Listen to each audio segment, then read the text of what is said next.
This show is brought to you by Safety FM. And here we are. It's Safety Wars. Don't know what happened there. We hit play and suddenly there was nothing there. I think we figured it out.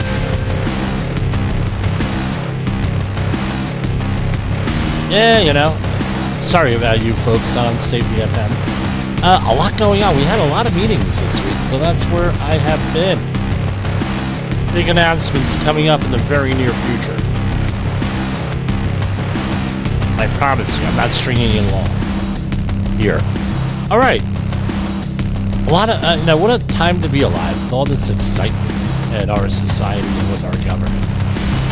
There are some people out there that I'm sure have little Jim Pulzel voodoo dolls that they're sticking needles in.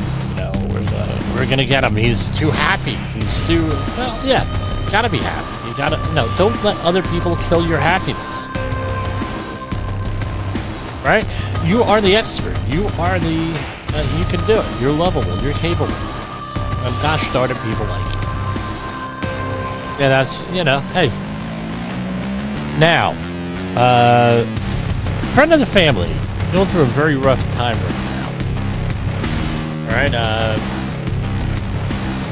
anyway, he injured himself in a long-term care facility, rehab facility, and having huge mental health issues with it because he couldn't get out of bed for like a few weeks now. So, our thoughts and prayers go out to him. And it's like this. They had to move him to another facility because he's now on suicide watch. And suicide is not the answer. Especially since it's a temporary problem. If you or your loved one are suffering, please get help. There is help out there. There's no shame for asking for help. People are depending on you. You're depending on you. So, I was doing an accident investigation. This was one many, many, many years ago. Many years ago. And, that was when we were in the more touchy-feely phase. Right? And, Jim, you got to motivate people. You got to be nice to people. You got to be this. Yeah, and I still am. Never got away from it, really. I said to the guy, look, people are depending on you. He says, oh, no, you don't understand, Jim. I got divorced. My wife and kids are against me. Well, I didn't want details, right? I said, so there's nobody who really depends on you. I said, I noticed that you have a paper cup, like from a coffee shop. It's not a large chain of coffee shops. So I said to him, where did you get the coffee? He says, I got it from my corner store. I go there. I've gone there for years. I said, well, who gave you the coffee there? He said, Samantha. I said, okay, Samantha gave you the coffee. Tell me about Samantha. Well, she works as her parents own the coffee place. And, they serve breakfast and like a little luncheonette sort of thing. But most people just go in there for coffee in the morning, pick up the newspaper. We used to have the things called newspapers. Or, they print things out on newspaper print, and you used to buy them and back in them days. And I said, okay, so tell me about it. She's like going to be a junior. I've been watching her grow up since she's like 8 or 9 years old. She started working in the shop before school, right? She, gets me my morning coffee now. I know her pretty well. I said, okay, something happened to you. You think Samantha would be impacted by that if you were died at work or you're incapacitated somehow?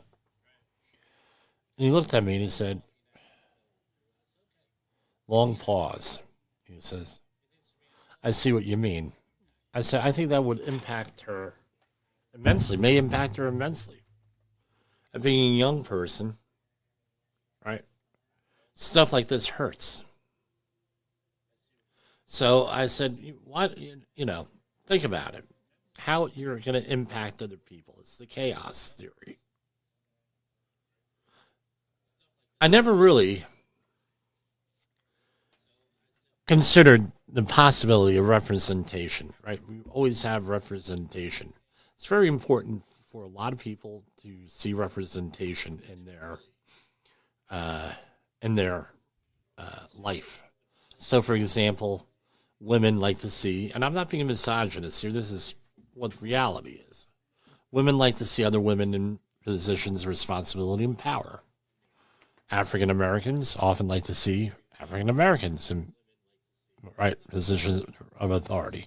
There's a whole DEI thing going on here, which DEI, not a bad thing, but it got weaponized by a lot of different groups here. And as you know, I'm taking all the DEI course, a lot of training, right? Rice University online for that. So, I never thought it was important. And until my wife and I just got married, we were celebrating a professional achievement for me, not important which one. And we're in a restaurant in White Plains, New York. There was a chain hamburger place. And my wife is pregnant. My son wasn't born yet. And the waitress, she took a little interest in us. And we hadn't gotten to know her. We've been there a number of times. It was a once a week thing for a year. We would go to this hamburger place. And she says to me, I want to say something to you. And I said, what's that? She said, well, I'm leaving here. I got a better job. And she said, but my son was born with a cleft lip, cleft palate 6 months ago. I have a 6-month-old. I said, well, okay. Well, if you want any information, I'm willing to. She said, no, you already did enough. I said, well, what do you mean while I was here? She said, just you being here with your wife and you're celebrating this, whatever it was, blah, blah, blah, it meant so much to me. Because now I have hope that my son is going to be okay. Because you're okay. So representation is important. So that's what my message is today, my opening monologue. Here, your life matters. And it's important to have representation. 2 different topics, but I wanted to share that because we have a couple of DEI stories here with government policies, new ones that came out, and we're going to cover them here.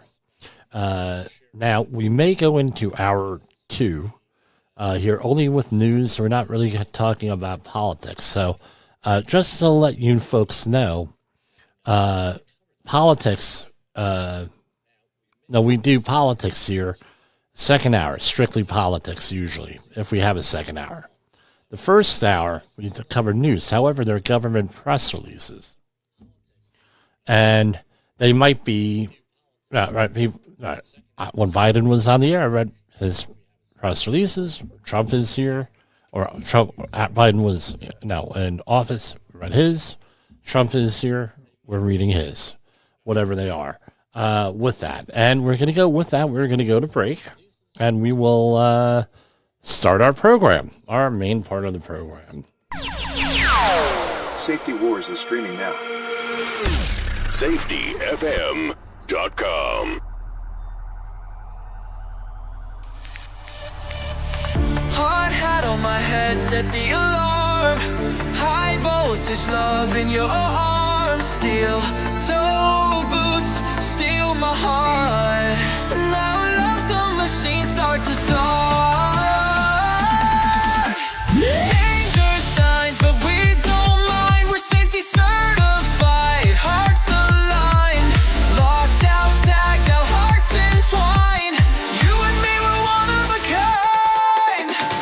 Fire extinguisher, spark of desire. Emergency exits, this love's on fire. Hard hat area, yeah, we comply. Our love's as strong as reinforced like gears, it turns so true. Turbines of passion spinning with you. Mechanical love, it's built to last. Safety first, romance moving fast. Danger signs, but we don't mind. We're safety certified, hearts aligned. Locked out, tagged out, hearts entwined. You and me, we're one of a kind. Worksite romance, it's OSHA approved. Love that's steady, never misused. Red tape barriers can't keep us apart. Love evolves, safety from the start. Danger signs, but we don't mind. We're safety certified, hearts aligned. Locked out, tagged out, hearts entwined. You and me, we're one of a kind.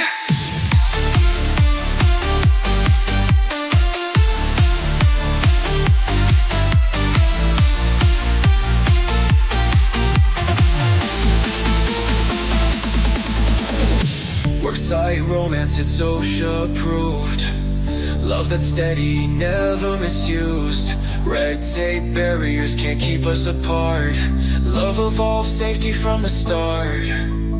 Worksite romance, it's OSHA approved. Love that's steady, never misused. Red tape barriers can't keep us apart. Love evolves, safety from the start. That is Love in the Safety Zone by Safety Warrior. We are going to be going into we're going to have some more music coming up right in the next couple of weeks here. We got a lot of the settings figured out here on our OBS system here, so we got the audio, I think, straight here. So we're not getting echo, but we'll find out in a little bit. This is EPA news. Administrator Zeldin announces EPA will revise borders of the United States rule. So this is essentially redefining stuff here. I'm sure there's going to be litigation. U.S. EPA Administrator Lee Zeldin announced today that the EPA will work with the United States Army Corps of Engineers, God help us all, to deliver on President Trump's promise to review the definition of waters of the United States. The agencies will move quickly to ensure that a revised definition follows the law, reduces red tape, cuts overall permitting costs, and lowers the cost of doing business in communities across the country while protecting the nation's navigable waters from pollution. Given the U.S. Supreme Court's watershed decision in Sackett versus the EPA, it's time for the EPA to finally address this issue once and for all in a way that provides American farmers, landowners, businesses, and states a clear and simplified direction. Administrator Zeldin was joined by Senate Agricultural Chairman John Boozman, Representative of Republican of Arkansas, Senator Kevin Kramer, Republican of North Dakota, and Senator Joni Ernst, Republican of Iowa, Senator Katie Britt, Republican of Alabama, Western Caucus's Chairman Doug LaMalfa, and several others. So, but basically, here were some of the comments, right? We want clean water for all Americans, supported by clear and consistent rules for all states, farmers, and small businesses.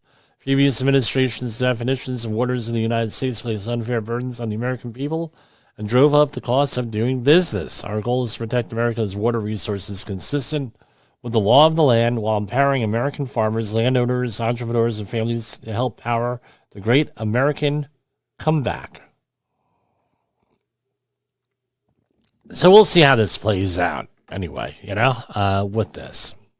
EPA launches biggest regulatory action in history. This is from yesterday. Administrator Zeldin announces 31 historic actions to power the great American comeback. The U.S. EPA Administrator announced the agency will undertake 31 historic actions, the greatest and most consequential day of deregulation in U.S. history, to advance President Trump's Day 1 executive orders and power the great American comeback. These announcements represent the most monumentous day in the history of the EPA, while accomplishing the EPA's core mission of protecting the environment, The agency is committed to fulfilling President Trump's promise to unleash American energy, going on and on and on. So today, quote, "Today is the greatest day of deregulation our nation has seen. We are diving a dagger straight into the heart of climate change religion to drive down cost of living for American families and unleash American energy, bring auto jobs." So what are they doing? So they have, I won't cover all 31, but let's see. Reconsideration of regulations on power plants, Clean Power Plan 2.0. Reconsideration of regulations throttling the oil and gas industry. Reconsideration of mercury and air toxic standards on improperly targeted coal-fired power plants. Reconsideration of mandatory greenhouse gas reporting program that imposed significant costs on American energy. And reconsideration of limitations and guidelines and standards for the steam electric generating industry. Reconsideration of wastewater regulations for coal power plants to help unleash American energy. And reconsideration of Biden-Harris administration risk management programs. So basically what the whole thing is,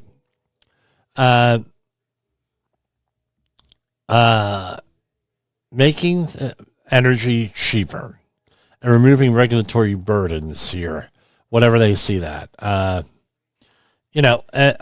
don't know. I don't know. It's a cost-benefit type of situation.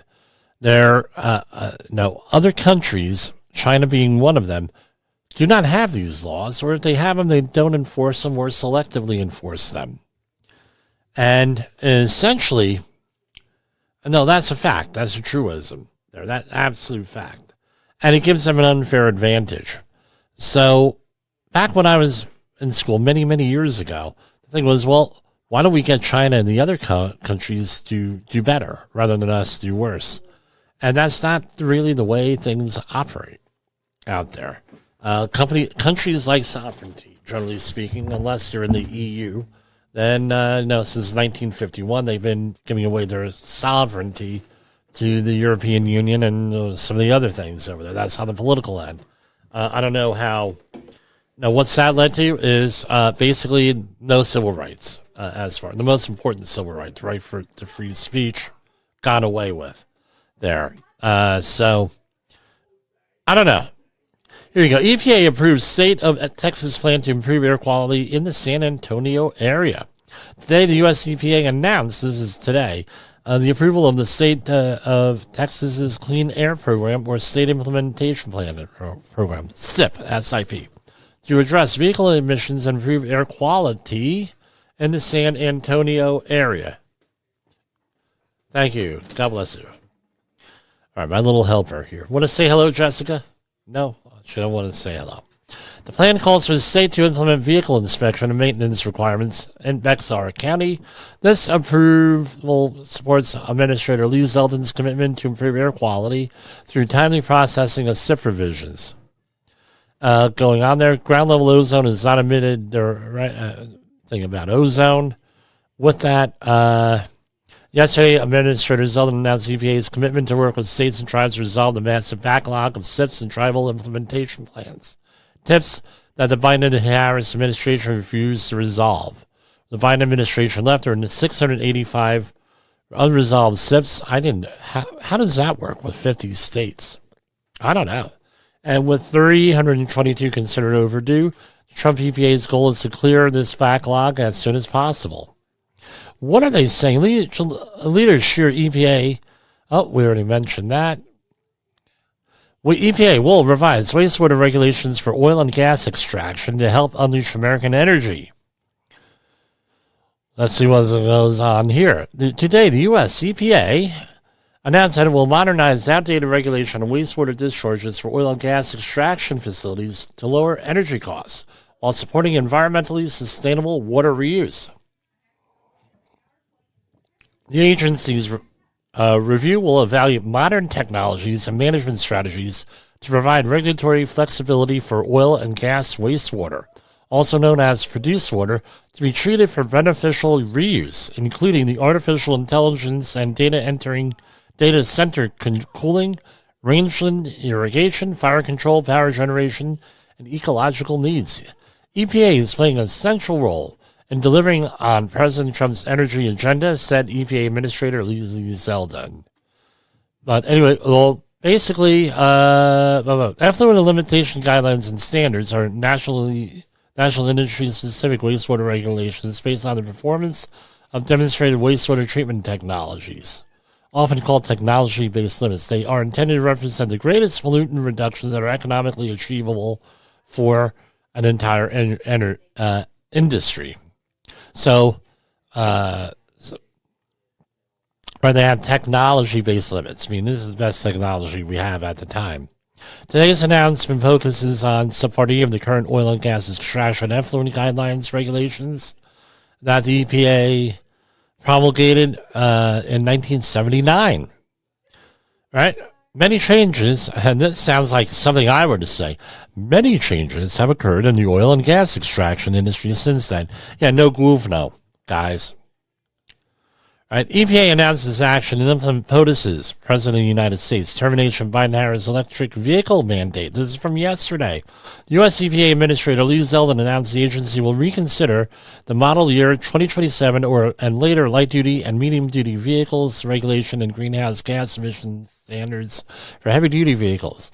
In addition to imposing over $700 billion in regulatory compliance costs, these rules provided the foundation of a Biden-Harris electric vehicle mandate that takes away Americans' ability to choose a safe, affordable car for their family and increases the cost of living on all products that trucks deliver. So, this is the way we're going. Trump EPA announces reconsideration of burdensome. This is yesterday. They were freaking busy yesterday, man. Trump EPA announces reconsideration of burdensome greenhouse gas reporting program. The U.S. EPA Administrator Lee Zeldin announced the agency is reconsidering the mandatory greenhouse gas reporting program. Unlike every other mandatory information collected by the EPA under the Clean Air Act, the greenhouse gas reporting program is not directly related to a potential regulation nor developed with that intention. The program requires 8,000 facilities and suppliers in the U.S. to calculate this and submit their emissions reporting annually. Believe me, this is not a fun thing to comply with. I have some experience with this one. And the thing is, on this, right, let me switch to the camera view here. Hold on. Right? It's along the lines of this. If it gets measured, it gets manipulated. So the facility I'm familiar with, they had to record all greenhouse gas emissions. And what they ended up doing was, I'm not sure if it was a state program or federal program. We had to go out. My client had a whole bunch of air compressors and generators and other equipment like that on site. And we had to go and calculate how long that equipment, or all the manufacturer's information on it, horsepower, engine, what the thing did. And then we had to calculate how many hours in a year that ran. But they tell us that right before the report's due. So they could have told us that a year ahead of time, we would have been reporting it. So they said, our best guess is this based on our work. One guy stayed up all night trying to figure out all the work for the year, what equipment that they would use. Right? Now, usually this equipment has an hour gauge on it, right? An hour monitor, hour meter. So presumably, the way we handled it after that was January 1st, we wrote down what the hours were or when the equipment was first delivered to the site. Then we went and recorded it on December 31st or 30th, the last working day of the year, however it worked out. Usually the 29th, the 30th, or the 31st. Now we had how many hours it ran through the year. But this organization, a little bit disorganized, a little bit bullyish, didn't think that this was serious because they apparently BS'd their way through this, which goes into this, they're lying, basically this inaccuracy is the level of lying, right? Oh, I don't know how else to say it. So how useful is that data if we know people are lying on it? Right? Generally speaking. Ridiculous. So, where are we? Okay, we're right at the 30-minute mark. Let's take another commercial break. Have you listened or watched the Safety War Show? It does stream live on the radio and on the streamer-emers that we have. So if you have not taken a listen to Jim Posel and what the hell he's doing every evening with Safety Wars, I would strongly encourage you to take a view or take a listen, whichever option is available for you, and take a listen to what the hell he has going on. It will take some deep dives in some information that you might be interested in. Is your safety training old, stale, and hackneyed? Is your safety trainer still preaching a warped version of behavior-based safety? How about safety training that is designed to actually address and assess your hazards and liabilities and is not standardized baloney from generations ago? Contact the Safety Wars team at safetywars.com or call me, Jim Posel, at 845-269-5772. Remember, if you are receiving this message, you are the solution to unsafe workplaces. Is your safety training... In the professional safety community, communication and planning are just a few keys to your program's success. The question many practitioners have is, where do I start?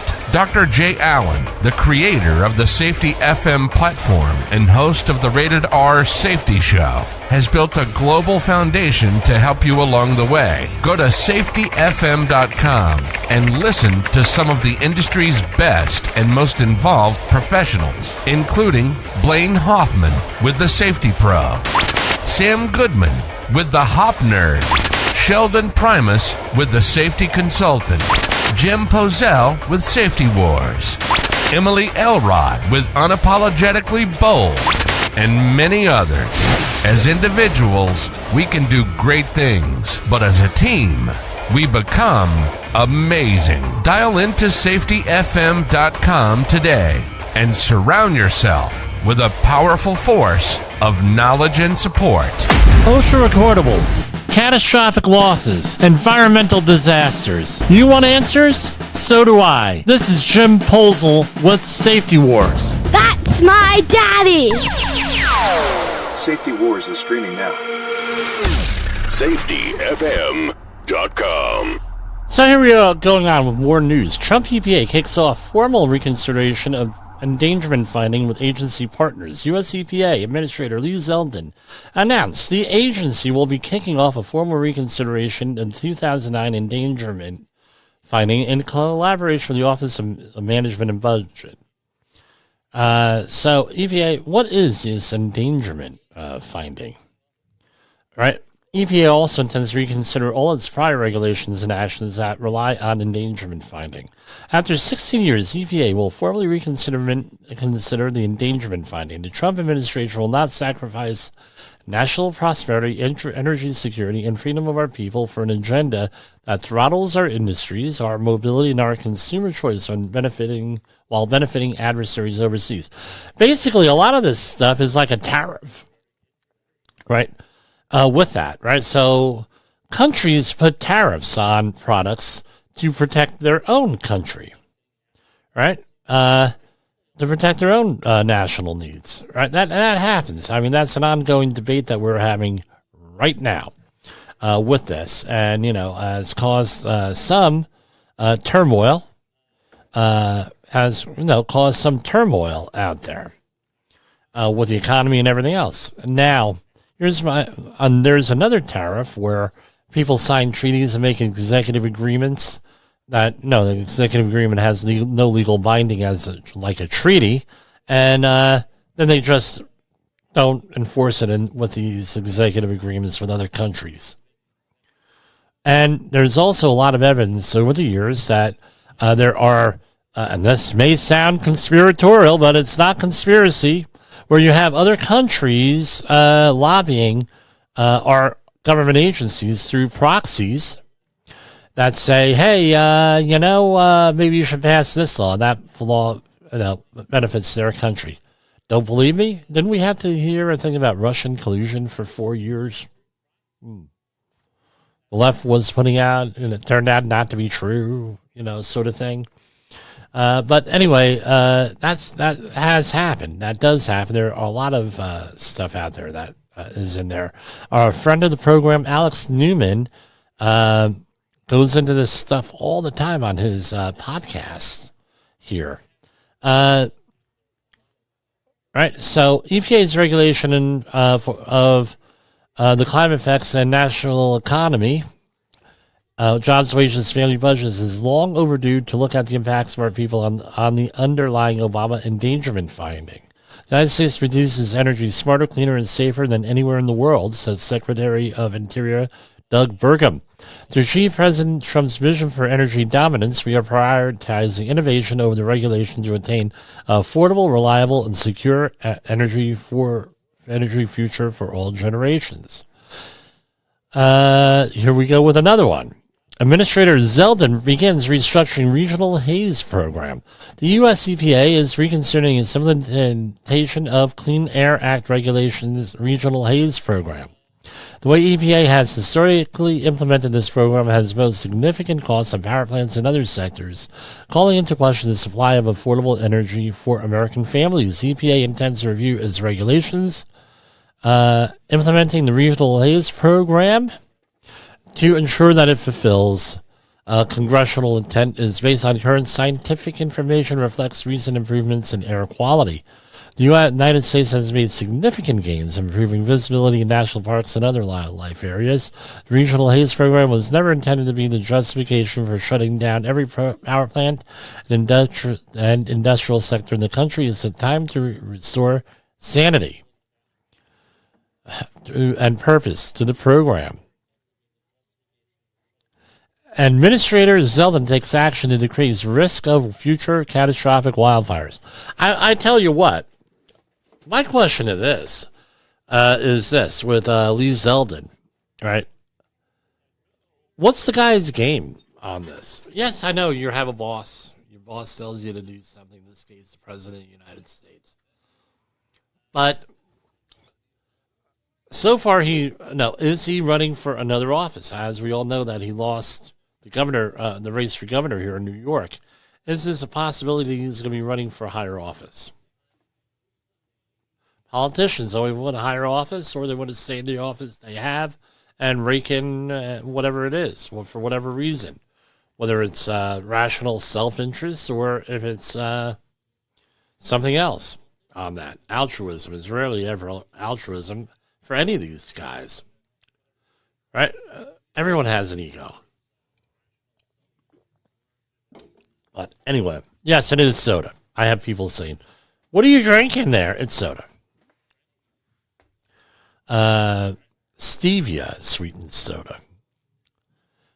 Today, the U.S. EPA, and this was yesterday, Lee Zeldin took action to decrease the future risk of future catastrophic wildfires. Specifically, he directed EPA's staff to revisit the Obama-Biden administration exceptional events rulemaking, prioritize the allowance of prescribed fires within the state and tribal implementation plans, SIF and TIPs. We just talked about it. This announcement comes in the wake of expeditiously completing the agency's largest wildfire hazardous material removal effort in its history, responding to fires in L.A. The Trump administration will be looking up the new what do you call it? We'll be looking up the new commissioners meeting from this week. I'm sure. No, this is like the gift that keeps on giving with this. Real pissed off people. The Trump administration is tackling our emergency response duties head on and taking action to reduce the likelihood of these devastating disasters in the future, said EPA Administrator Zeldin. EPA plays an important role in ensuring the best forest management practices while protecting human health and the environment. Revisiting this rulemaking will ensure that EPA doesn't get in the way of making preventative efforts. Now, when we were talking about the wildfires in L.A., I had mentioned, right, now that the snow is melting around here, we're going to do some walking, right? Beautiful weather out there. There's a lot of places here in the local area that have never had a controlled burn. They were converted from farmland, left to the town and left vacant or unused. A lot of that detritus there and everything else. Is this an issue here with this? Right? That's a good question to ask here of your local folks managing this stuff. So that's what I'm going to encourage everybody to do, is to assess your own community. The second thing I want you to do is assess your own house and your own property. Remove fire hazards. I tell you what, we're clearing a lot of land here around the house, here around our properties here, because it's an issue. When none of the neighbors are. When this stuff goes up, it's going to go up. It's going to be a very bad situation. It's not if, but when. I mentioned this last year, and people were looking at me strange, and then we had wildfires in the area in North Jersey. And they said, well, we already prepared, and we continue to prepare there.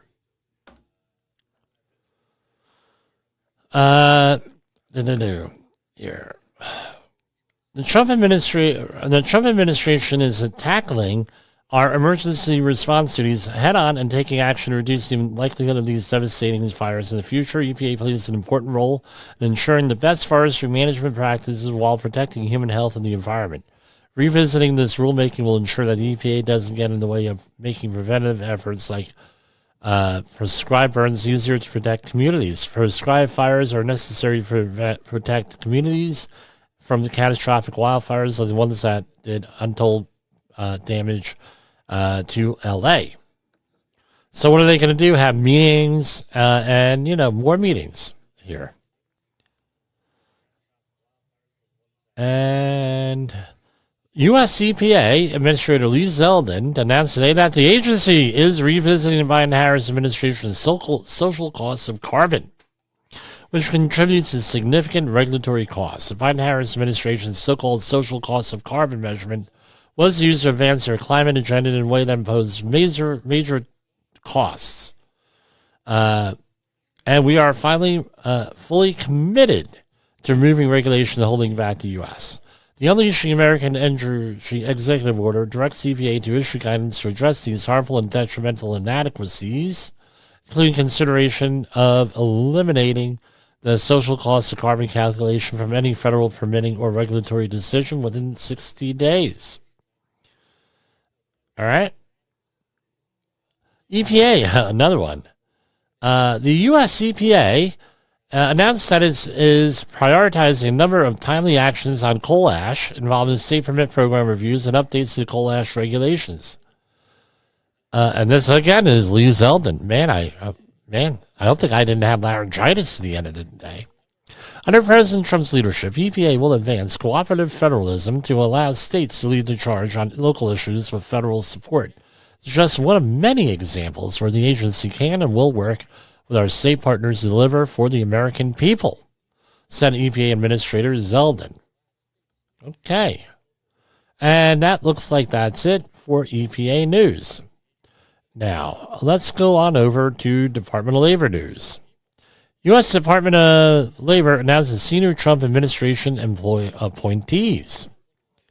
So we already know about some of the ones. Here's some others. Bureau of International Labor Affairs. John Clark will serve as policy advisor to the Bureau of International Labor Affairs.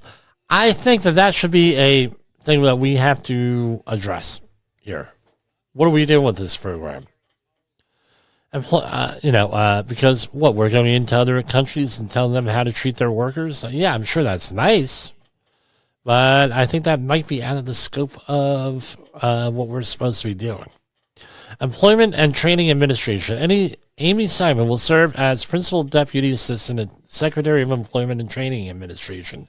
Previously, Simon was the founder and owner of the boutique consulting firm Simon Advisory. Okay, great. From the OSHA, Amanda Wood-Lahow will serve as the Deputy Assistant Secretary for the U.S. Occupational Safety and Health Administration.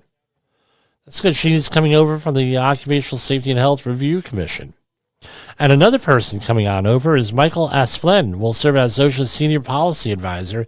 He previously served as Chief Counsel to Commissioner Lehau at the Occupational Safety and Health Review Commission. Before that, he was counsel at Consumer Product Safety Commissioner.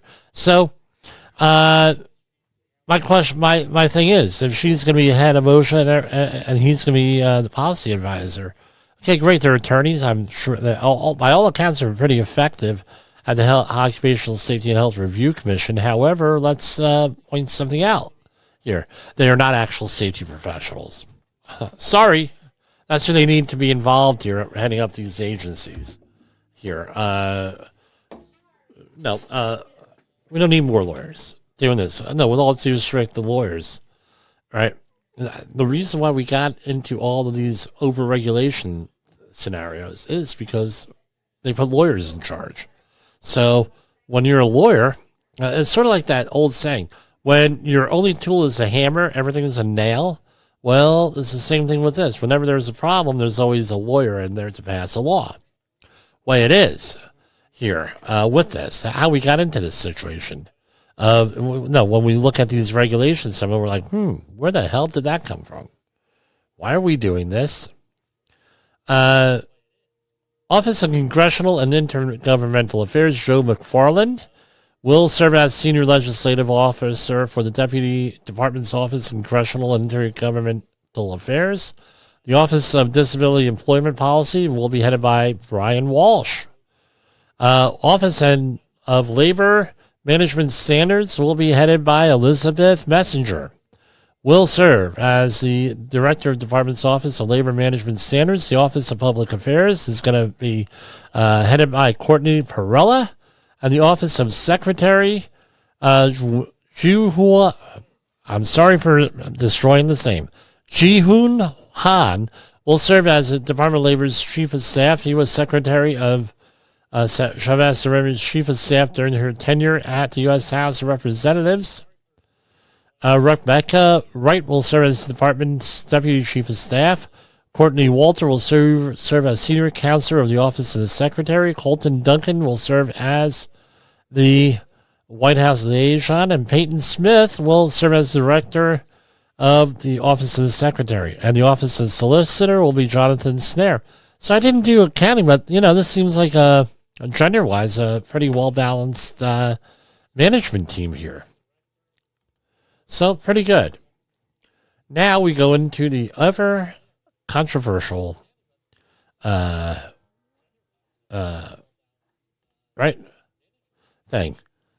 This is, again, from this Twitterverse, what we used to call it, or the Xverse. We call it the Xverse and the Twitterverse. I don't know. I'm launching, this is from Secretary Sean Duffy, a tweet. I am launching, from DOT, I'm launching a full investigation into the DEI hiring allegation at the FAA immediately. If true, swift accountability will come for those responsible. We need the best, the brightest, not buzzwords, not DEI hires.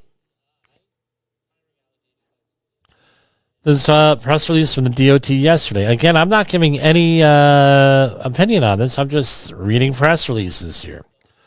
This week's U.S. Transportation Secretary Sean Duffy announced the department has rescinded 2 memorandums issued in the Biden administration, which injected a social justice and environmental agenda into decisions for critical infrastructure projects. Outside groups and key stakeholders have praised this decision for overturning the memo, which has imposed significant financial and time burdens. See what they are saying below. And we have a whole bunch of quotes there with that. U.S. Transportation Secretary Sean P. Duffy announces permanent FAA action to secure airspace. We went over this the other day, but basically, they're permanently restricting non-essential helicopter operations around Ronald Reagan Washington National Airport and eliminating mixed helicopter and fixed-wing traffic. This is a continuation of immediate action that Secretary Duffy and the FAA took to restrict airspace for helicopter operations. Let's see if this works. So I'm going to click on the YouTube link here. Hold on. But I think what it's done for us is made us focus on our air traffic control system. And when we take a look at that system, no doubt it is antiquated, it's old, it's anywhere from 25 to 30 years old. You've heard me say it 1,000 times. We're using floppy disks in our system. We're using floppy disks in their system. Plugging and unplugging. This is, think back to the 1980s. If you were even alive, that's the system that we're using for air traffic control. Now, I want to be clear, our system is safe, right? It's old, but it's safe. But we do have signs to say, looking forward, we don't want to lose lives because we have a break in the system. So it has to be upgraded, and it's going to take money. And a lot of promises have been made from DOT and the FAA about upgrades to the system that have never happened. Again, this should have happened 4 years ago, 10 years ago, 15 years ago. But right now we're at a point where we can actually do it, and we can do it really fast. Again, we're thinking... So that's basically it. I was joking. I'm probably gonna hold on. Let me go and take this off here because I'm gonna forget to do it. I'm gonna download this and I'm gonna download this here because this sounds like something very right. With that, again, this will be put up on Rumble, our Rumble account. Safety Wars on Rumble. And pretty interesting here with this. So, no, I always joke about it. Again, what are they using? 3.5-inch floppy disks in the government? Yeah, apparently so. Hopefully they're not the 5.25-inch disks for the government. I mean, I'm just shocked. Antiquated systems. Again, they like old reliable stuff. I get it. They like, systems that are very reliable, have a high reliability, but we've improved with computing power. Maybe we could improve a little bit more with that. I don't know. With it. Okay, let's go to another commercial break here, and we'll come back to you. From the front lines of the safety war, it's Safety Wars, with your host, Jim Posel on Safety FM. Get ready to face the harsh reality. In an unpredictable world, one voice rises above the chaos. Meet Jim Posel, a seasoned safety expert who's navigated through some of the most dangerous scenarios, from anthrax, explosive cleanups, disasters, and numerous environmental cleanups, and lived to tell the tale. Now he's bringing his wealth of knowledge, insights, and experiences to you through Safety Wars. From workplace hazards to the hidden dangers in your own home, Jim covers it all with his engaging storytelling. Safety Wars isn't just a podcast, it's your guide to a safer world. Join Jim Posel and become part of the Safety Wars revolution. Available on Spotify, Apple Podcasts, YouTube, and wherever you get your podcasts and videos. Safety Wars. Your safety is our mission.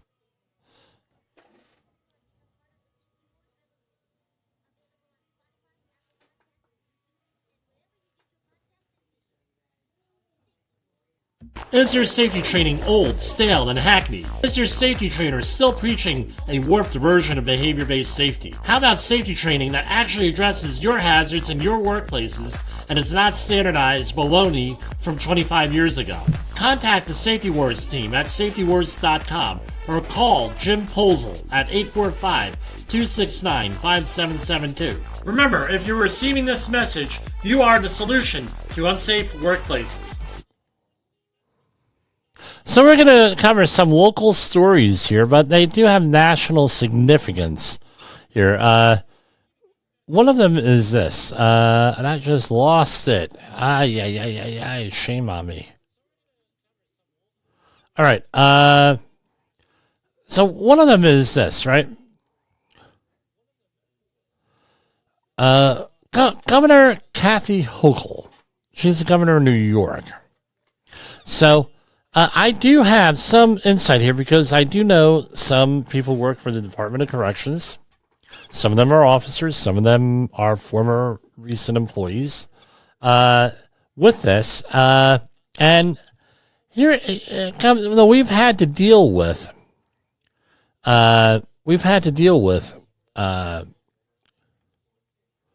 a New York prison strike here. Right, 75% of the workers that were on strike, and let's face it again, it's illegal to strike if you're a government worker. But 75% of correction officers have reportedly returned to their posts, effectively ending a 3-week wildcat strike. Believe me, they say wildcat strike. I've known a lot of wildcat strike in my time, right, for local companies. It's never a wildcat strike, meaning... no, the union has nothing to do with it. Baloney. If you think I'm okay. Baloney. They probably had something to do with it. If not the union officially, somebody in the union. No, everyone just doesn't get up one day and say, oh, screw it, let's all go on strike. Yeah, that sounds like a good idea. Sorry, there was organized by somebody here. My question is there a foreign agent? I'm not accusing anyone, but it is a question, right? Because we do know that there are foreign agents out there who work here in the United States. If you don't believe me, Shen Yun, the publisher, right, the Chinese performance company, they advertised before 1948. They've been hitting PSAs up about the Chinese Communist Party harassing them for years. Right? And the United States and the Chinese police are here harassing them. So my question is, was there a foreign entity here to doing this? Probably not, but was there? That should be questioned. Should be an investigation.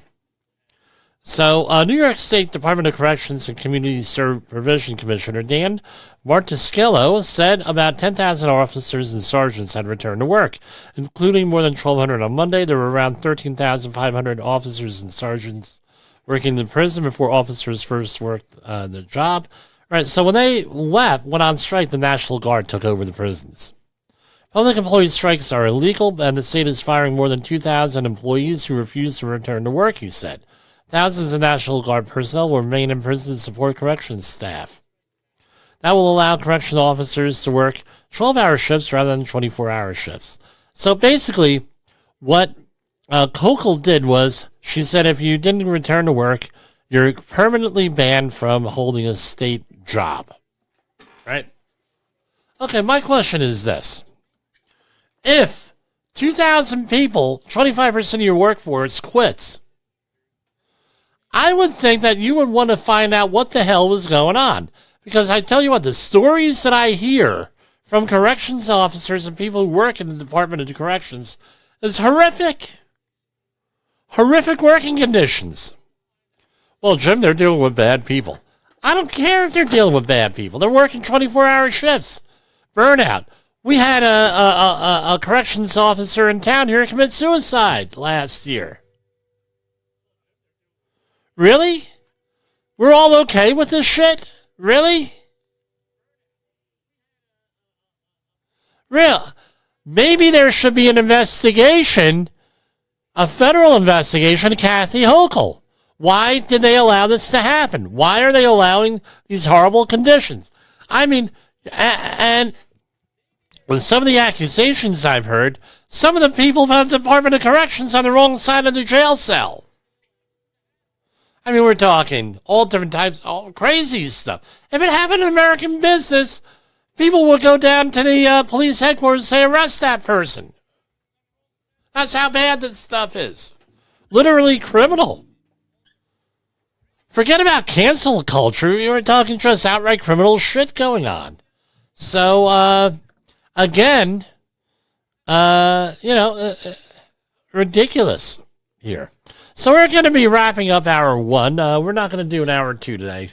Here, my voice is starting to go, and I want to be here for tomorrow.